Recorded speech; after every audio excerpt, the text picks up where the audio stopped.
បងប្អូនបាទថ្ងៃនេះជួបខ្ញុំបាទវ៉ាន់ដាសាជាថ្មីអូខេបងប្អូនយើងបាទអញ្ចឹងវីដេអូនេះខ្ញុំនឹងបង្ហាញបងប្អូនទាំងអស់គ្នាបាទរបៀបចូលតំមាញ់នៅក្នុងXMe ណាបាទ XMe នេះគឺជាប្រព័ន្ធ social media web series មួយបាទដែលទើបតែបង្កើតឡើងដែរទេបងប្អូនហើយវានឹងត្រៀមដាក់កាក់វាចូលផ្សារផងដែរហើយនៅក្នុងហ្នឹងគឺយើងអាចបានយកកាក់ហ្នឹងបានហើយនិយាយចំទៅបច្ចេកវិធីនេះអាចនិយាយបានថាគឺវា scan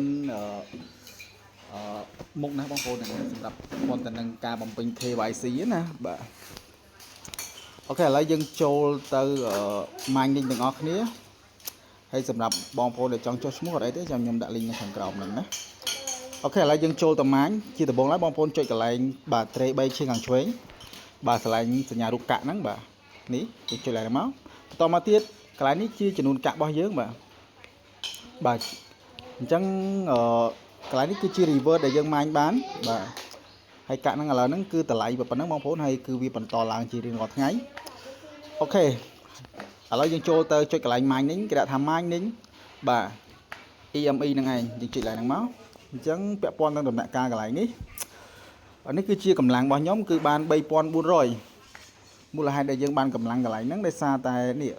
បងប្អូនកន្លែងវាមានអាសិបកន្លែងនេះណាអញ្ចឹងកន្លែងនេះពេលដែលយើងចុចកន្លែងនេះទៅគឺគេឲ្យយើង like ចំនួន20អញ្ចឹងយើងចូលទៅ like ទៅចំនួន20ទៅគឺយើងបាន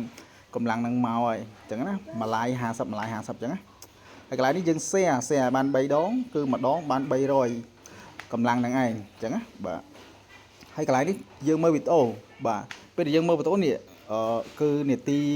សម្រាប់យើងយក reward ហ្នឹងគឺគេវិលទៅនឹងហ្មងអញ្ចឹងយើងចាប់ផ្ដើមមើលវីដេអូទៅវានឹងវិលទៅនឹងអូតូហ្មង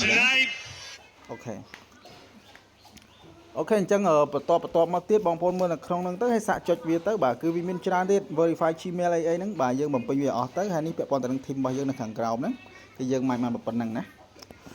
អូខេអញ្ចឹងវីដេអូនេះមានតែប៉ុណ្្នឹងទេបាទសង្ឃឹមថាបងប្អូនយើងនឹងយល់បាទអូខេអរគុណច្រើនបាទបាយបាយជម្រាបលាចាំជួបគ្នាវីដេអូក្រោយបាទបាយបាយ